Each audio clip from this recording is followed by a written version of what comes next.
You've read Meditations. Maybe twice. You follow 5 Stoicism pages on Instagram.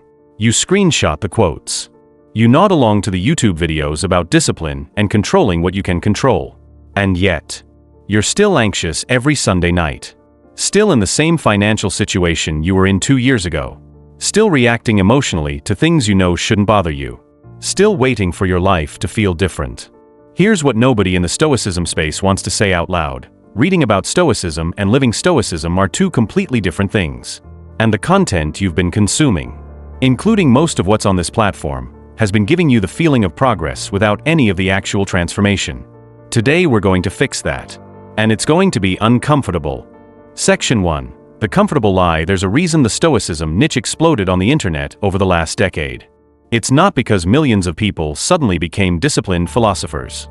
It's because Stoicism, when consumed passively, feels incredible. You read you have power over your mind, not outside events, and for about 30 seconds, you feel invincible. That feeling is real. It's just not the same thing as change. Psychologists call this phenomenon cognitive satisfaction without behavioral change. When you consume content that aligns with your values or aspirations, your brain rewards you with the same mild dopamine hit it gives you for actually doing the thing. You feel like you made progress. You didn't. This is the dirty secret of the entire self-improvement industry.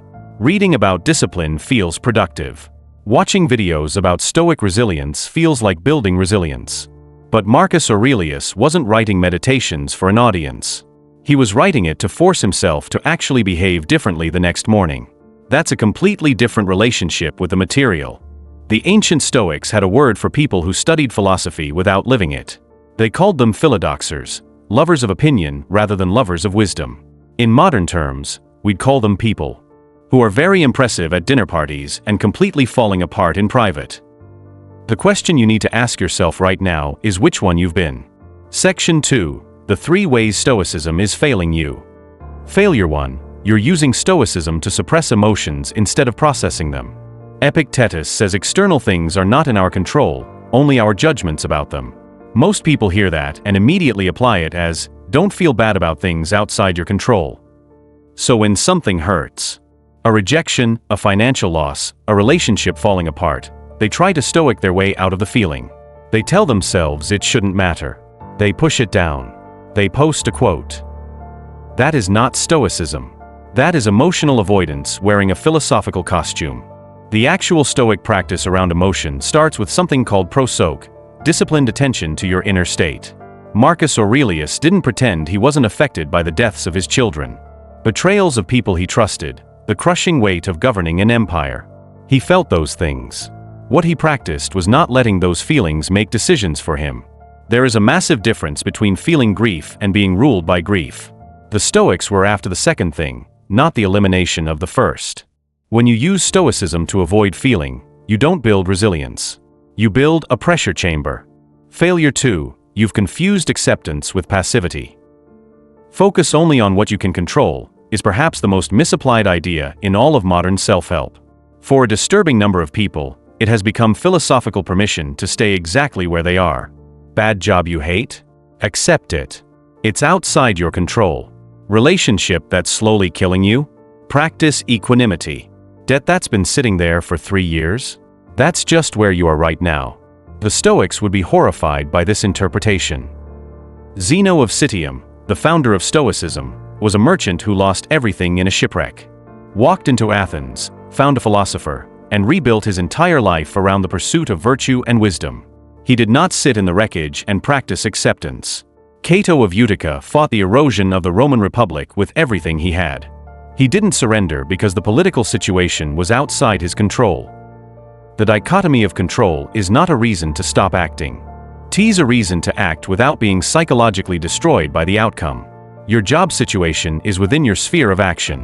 Whether your boss appreciates your work is not. Do you see the difference? You're supposed to attack the things within your reach while releasing attachment to outcomes. Most people have flipped this completely. They're agonizing over outcomes while taking no action at all. Failure 3. Stoicism has become part of your identity instead of your practice. This one is subtle, and it's probably the most dangerous.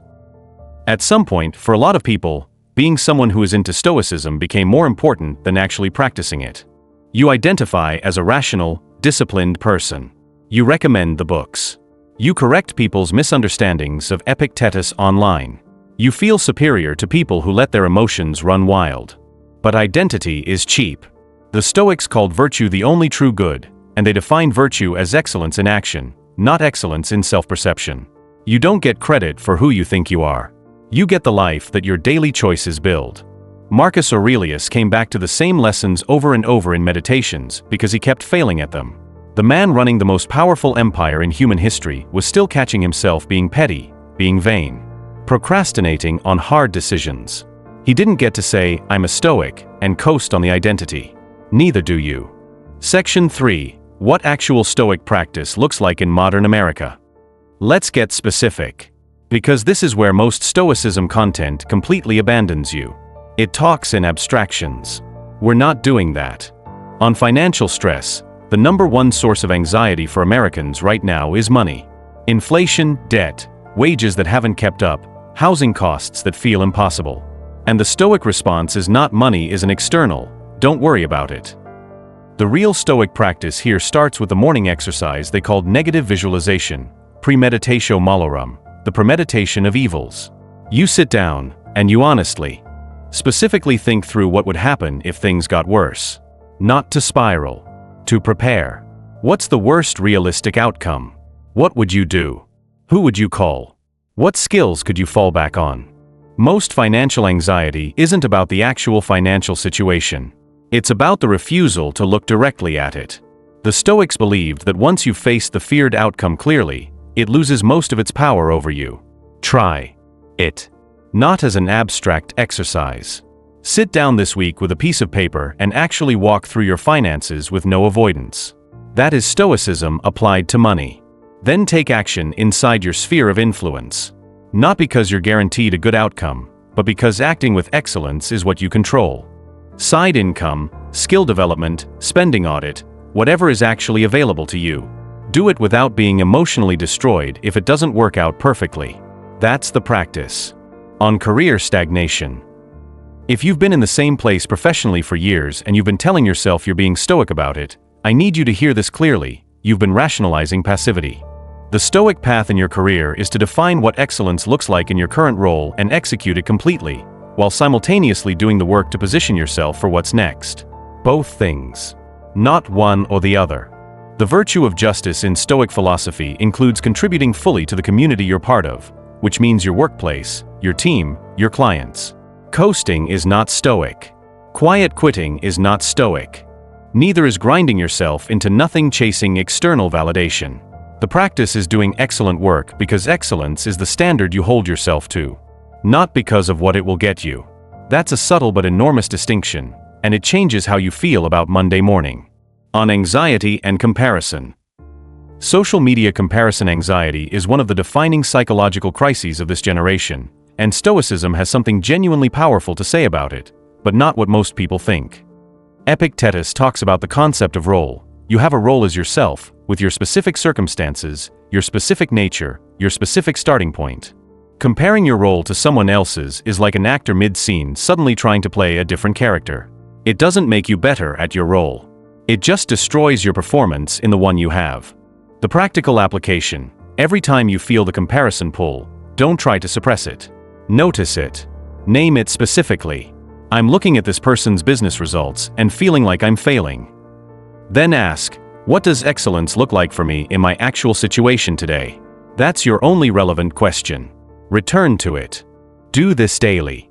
Not as a one-time reframe but as a consistent practice, the same way you'd practice a physical skill. The Stoics called this ascesis. Deliberate practice of the mind. You don't build a muscle by reading about exercise. You don't build Stoic equanimity by watching videos about it. Section 4. The daily structure the ancients actually used. Here's what a genuine Stoic practice looks like as a daily structure, adapted for modern life. Morning before you check your phone. 5 to 10 minutes of what Marcus Aurelius did every morning in Meditations. Review what kind of person you want to be that day. Specifically, not I want to be disciplined. Something like, today I will respond to the frustrating client without irritation. Today I will do the work I've been avoiding. Today I will not perform emotions I don't feel to manage other people's perceptions of me. Specific, behavioral, testable. Evening before sleep, the Stoic evening review that Seneca wrote about. 3 questions. Where did I fall short of my own standard today? What was the cause? Was it weakness, distraction, or a choice I made consciously? What do I do differently tomorrow? Not self-flagellation. Not excuses. Clean, honest accounting. Throughout the day, when something triggers you, an email, a conversation, traffic, a notification, before you respond, insert a pause. The Stoics called this the space between stimulus and response, the place where freedom lives. Even 3 breaths is enough to ask, is what I'm about to do consistent with the person I said I wanted to be this morning? Usually the answer changes what you do. This is not complicated. It is also not easy, because it requires showing up to it every single day when nothing is forcing you to. That's exactly the point. Stoicism is a practice, not a philosophy you understand. A practice you do. Closing, the real challenge. Here's where I'm going to leave you, and it's not going to be comfortable.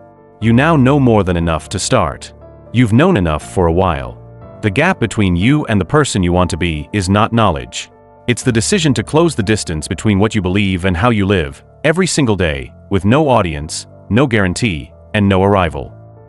Marcus Aurelius ruled the known world and still had to write the same lessons to himself over and over, because becoming better is not a destination. It's what you choose to do today.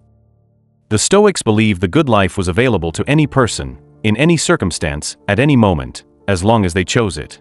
Not as an idea, as a decision followed by action. So the question this video ends with is the same one Marcus Aurelius asked himself every morning. What are you doing today that the person you want to become would actually do? That's the whole practice. Go start. If you're finding value in these Stoic reflections, consider subscribing to the channel. It helps us keep this community focused on wisdom rather than the noise.